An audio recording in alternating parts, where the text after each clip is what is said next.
மற்றும் நீதிமன்ற ஊழியர்களுக்கும் என்னுடைய காலை வணக்கத்தையும் சுதந்திர தின நல்வாழ்த்துகளையும் தெரிவித்துக் கொள்கிறேன். செப்பு மொழி 18 எனினும் சிந்தனை ஒன்றுடையான் என் மகாகவி பாரதியன் அதே பெருமிதத்தோடு என் உரையை தொடங்குகிறார். சுதந்திரம், இந்த சுதந்திரம் எப்போ சாத்தியமாயிற்று அப்படின்னு நம்ம யோசிக்கும் போது பார்த்தீங்கன்னா, நான் ஏன் அடிமையான அப்படின்ற கேள்வி வந்ததுக்கு அப்புறம் தான் அந்த சுதந்திரம் சாத்தியமே ஆயிற்று. இந்த கேள்வி வர்றதுக்கு முன்னாடி நம்ம அப்படியே இருந்தோம்னா கடைசி வரைக்கும் அந்த சுதந்திரம் கிடைக்காம அடிமையாகவே இருந்திருப்போம். இன்னைக்கு சுதந்திரம் அப்படின்னா என்னன்ற ஒரு புரிதலும் நம்மளுக்கு இருக்க மாட்டேங்குது.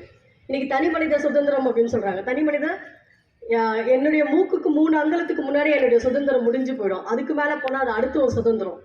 என் சுதந்திரத்தை அனுபவிக்க எனக்கு ரைட்ஸ் இருக்கு, உரிமை இருக்கு. அடுத்த ஒரு சுதந்திரத்தை தடைப்படுறதுக்கான எந்த அதிகாரமும் எனக்கு இல்லை அப்படின்றதான் நம்ம சட்டங்கள் சொல்லுது. அப்படி இருக்கும்போது தனி மனித சுதந்திரத்துக்கு அப்படியே நேர் எதிரானது நம்மளுடைய நாட்டுக்கு கிடைத்த சுதந்திரம்.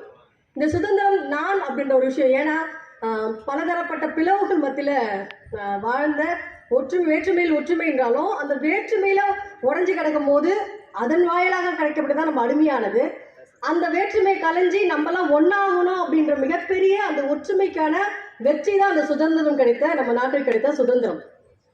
ஸோ இந்த சுதந்திரம்ன்றது நான் அப்படின்ற சுயநலத்தில் எனக்கான உரிமைகள் மட்டும் அப்படின்னு நினைக்கிற இடத்துல அந்த சுதந்திரம் வரலாறாக இருக்காது.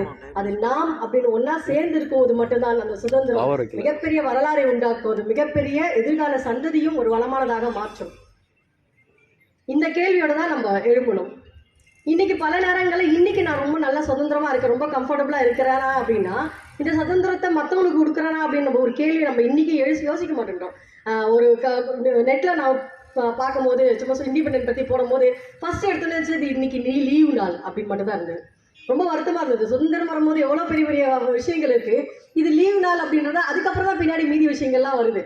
ஸோ இது ரொம்ப வருத்தமாக இருந்தது. நம்மளுக்கு ஒரு பொங்கல் தீபாவளினா நம்ம உடனே என்ன பண்ணுவோம், நம்மளுடைய ஆடைகளை வாங்குறதுக்கு ஒரு மாதம் முன்னாடியே பிளான் பண்ணுவோம். அதுக்கு ப்ளவுஸ்க்கு என்ன ஒர்க் பண்ணலாம், என்ன பர்சனுக்கு போய் என்ன ட்ரெஸ் வாங்கலாம் அப்படின்னு யோசிப்போம். இன்றைக்கி சுதந்திரம் யோசிக்கும் போது கொடி வாங்கும் போது கூட கோர்ட்டில் வந்து கொடுத்தா தான் வாங்கணும் அப்படின்ற ஒரு மனநிலையில தான் அப்படி இருக்கும். இது எனக்கான கொண்டாட்டத்தின் நாள் அப்படின்னு இந்த ஒரு குற்ற உணர்வோட தான் இந்த நாளை நானே துவங்கினேன். நம்ம சுதந்திரத்தை அனுபவிப்போம். இந்த சுதந்திரம் இன்னைக்கு பல நேரங்கள் என்ன பண்ணுறோம்னா அந்த பாகுபலி படத்தில் வர மாதிரி தான். அந்த பல்வந்தவன் என்ன பண்ணுவான்னா தேவசேனாவை பல வருடம் அருமையாகவே வச்சு பார்த்தா அதுலேயே ரொம்ப மகிழ்ச்சி அடைஞ்சிட்டு இருப்பான். அது அந்த பிடியிலேருந்து வெளியே போனதுக்கப்புறம் ரொம்ப இது எல்லாம் தாங்கிக்க முடியலையே அப்படின்னு நினைப்பாங்க. இன்னைக்கு அப்படிதான். இன்னைக்கு நான் சந்தோஷமா இருக்கிறத தாண்டி நான் என்ன நினைக்கிறேன்னா, என்னுடைய பதவியை வச்சோ இல்லை நான் என்னுடைய கட்சியை வச்சோ இல்லை எனக்கான பணபலத்தை வச்சோ எனக்கு முன்னாடி இருக்கிறோம் நான் அடிமைப்படுத்தி வாழணும் அப்படின்றதுலேயே பெருமை கொண்டுட்டு இருக்கோம். அது உண்மையான மகிழ்ச்சி கிடையாது. என்னை போலவே சக மனிதனே, அது யாரா இருக்கட்டும், எந்த நிறமா இருக்கட்டும், எந்த உயிரா இருக்கட்டும், இல்லை உயிரினங்களும் இதே பொருந்தும். அவங்களுடைய உணர்வு சார்ந்து நம்ம மதிக்கும் போது அவங்களுடைய ஏன் எதுக்குன்னு கேள்வி கேட்கக்கூடாது. இதுதான் பிரிட்டிஷ்காரன் சொன்னான். நான் ஏன் அவனுக்கு வரி செலுத்தணும்னு சொல்லும் போது அவங்கள சாவடிச்சான். எனக்கு சுதந்திரம் கொடுன்னு சொல்லும் போது அவங்களெல்லாம் தூக்கிட்டு கொண்டான்.